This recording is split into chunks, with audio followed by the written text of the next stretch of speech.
ఈరోజు భారతీయ జనతా పార్టీ ఆధ్వర్యంలో స్థానికంగా ఉండేటువంటి మున్సిపల్ కమిషనర్ గారిని కలిసి ఆదోనిలో అన్ని వార్డుల్లో ఉండేటువంటి అక్రమంగా వసూలు చేసేటువంటి డబ్బాలకు సంబంధించిన అక్రమదారులను గుర్తించి ఆ డబ్బాలను తొలగించాలని వినతి పత్రం ఇచ్చినాము. ఆదోనిలో అన్ని వార్డుల్లో కూడా చిన్న చిన్న కాలువల మీద కూడా డబ్బాలను నిర్మించుకున్నారు. రోడ్డుకు కొద్దిగా స్థలం ఉంటే డబ్బాలను నిర్మించుకొని వేలాది రూపాయలు బాడిగల రూపంలో అప్పుడున్నటువంటి వైఎస్ఆర్ పార్టీ నాయకులు దండుకుంటున్నారు. లక్షలు దండుకొని పేద ప్రజలను నడ్డి విడిచేలాగా చేయడమే కాకుండా మున్సిపాలిటీకి సంబంధించిన ఆదాయానికి గండి కొడుతున్నారు. దీంట్లో ముఖ్యంగా మనం చూడాల్సినది మున్సిపల్ కార్మికులకు సంబంధించి పారిశుద్ధ్య పనులు చేయడానికి ఇబ్బంది ఒకటి, పాదాచారులు నడుచుకుంటూ పోవడానికో లేకపోతే 2 వీలర్స్ కూడా పోవడానికి అడ్డం అయ్యేటువంటి పరిస్థితి ఒకటి. మూడవది అతి ముఖ్యమైనది ఆదోనికి సంబంధించినటువంటి మున్సిపాలిటీ నిధులను గండి కొట్టడము, అక్రమంగా నిధులను సొంత కార్యకలాపాలకు ఆనాటి నాయకులందరూ కూడా లక్షల రూపాయలు ప్రజల దగ్గర నుంచి తీసుకుంటున్నారు. ఉదాహరణకి ఆదోనికి సంబంధించి బస్టాండ్ ఎదురుగా ఉండేటువంటి శ్మశానం ఏరియాను కూడా కొంతమంది నాయకులు అక్రమంగా డబ్బాలను ఏర్పాటు చేసుకుని డబ్బులు వసూలు చేసుకుంటున్నారు. సరే చేసుకుంటున్నారు అనుకున్నాం కాసేపటికి, కానీ అది బీసీ కులానికి సంబంధించినటువంటి శ్మశాన వాటిక. ఆ శ్మశాన వాటికలోకి ఒక శవాన్ని తీసుకుపోవడానికి కూడా లేనటువంటి పరిస్థితి. ఒక శవం వస్తే అప్పటికప్పుడు అక్కడ ఉండేటువంటి ఈ చెరుకు రసం తీసేటువంటి అంగళ్ళ వాళ్ళు లేకపోతే అక్కడ బయట గొడుగులు పెట్టుకొని చిన్న చిత్తగా వ్యాపారం చేసే వాళ్ళు జరిపి ఆ శవాన్ని లోపలికి తీసుకుపోయేటువంటి పరిస్థితి.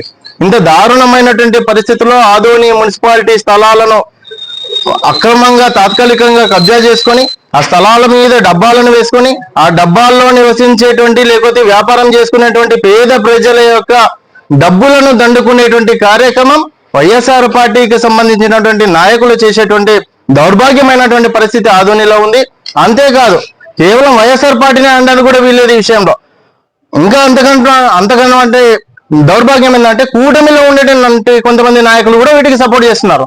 దీంట్లో ఏ మినహాయింపు కానీ మొహమాటలు కానీ ఏమీ లేవు. కూటమి నాయకులు కూడా వీటిని కొంతమంది సహకరించి పేద ప్రజల యొక్క డబ్బులను తీసుకునేటువంటి ప్రయత్నం చేస్తున్నారు.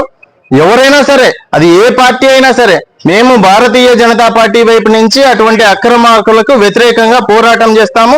స్థానికంగా ఉండేటువంటి మున్సిపల్ కమిషనర్ ద్వారా ఆ అక్రమాలకు బుద్ధి చెప్పే విధంగా, అదే మాదిరిగా డబ్బాలను తొలగించే విధంగా చర్యలు తీసుకోవాలని వినతి పత్రం ఇచ్చినాము.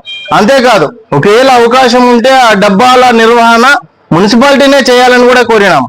ఆ మున్సిపాలిటీకి సంబంధించిన డబ్బాలకు చిన్న చిత్తగా బాడిగలను పెట్టాలని అన్నాము. ఇంకొక విషయం దీంట్లో గమనించాల్సిన విషయం ఏంటంటే, నిజంగా పేదవాళ్ళు ఉన్నారు కొంతమంది, నిజంగా ఆ రోజుకు చేసుకొని తినేటువంటి పేదవాళ్ళు కొంతమంది డబ్బాలు వేసుకొని నిర్వహిస్తా ఉన్నారు. వాళ్ళను మనం ఐడెంటిఫై చేయాల్సినటువంటి పరిస్థితి. అందుకే సచివాలయాల ఆధారంగా ఆ వార్డులో ఉన్నటువంటి డబ్బాల నిర్వహణకు సంబంధించినటువంటి పూర్తి విచారణ చేయాలని అడిగినాము. ఎవరైతే నిజంగా ఆ రోజుకు చేసుకొని తినేటువంటి పేదల యొక్క డబ్బాలు ఉన్నాయో వారి యొక్క బీపీఎల్ స్థాయిని బట్టి లేదా వారి యొక్క ఇన్కమ్ సర్టిఫికెట్ల ఆధారంగా వాళ్లకు కొంత వెసులుబాటు వాళ్ళని కూడా భారతీయ జనతా పార్టీ నుంచి మేము కోరినాము.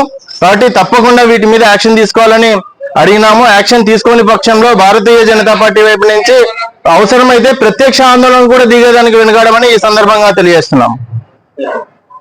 ఆదూరి విజయకృష్ణ, భారతీయ జనతా పార్టీకి సంబంధించినటువంటి కర్నూలు జిల్లా అధికార ప్రతినిధి. కాలువల మీద కొంతమంది పెట్టినారు, రోడ్డుకి అడ్డంగా కొంతమంది పెట్టినారు. నడుచుకుంటూ పోయే వాళ్ళకు, వాహనదారులకు ఇబ్బంది ఒకవైపు, రెండో వైపు పారిశుద్ధ్య కార్మికులు క్లీన్ చేయడానికి ఇబ్బంది రెండో వైపు. ఇది ఒక పార్ట్. ఇక రెండవ పార్ట్ రాజకీయ పార్టీలకు సంబంధించిన కొంతమంది నాయకులు, కొంతమంది కౌన్సిలర్లు, వైఎస్ఆర్ పార్టీకి సంబంధించిన కొంతమంది నాయకులు అక్రమంగా డబ్బాలు పెట్టుకున్నారు. సరే 1-2 పెట్టుకున్నారు, ఏదో పేద ప్రజల కోసము అట్లా అనుకుందామా అంటే 10ల సంఖ్యలో పెట్టుకున్నారు. కొంతమంది వేల డబ్బులు, లక్షల రూపాయలు జమ చేసుకొని నెల దండుకుంటున్నారు. ఇది పూర్తిగా మున్సిపాలిటీ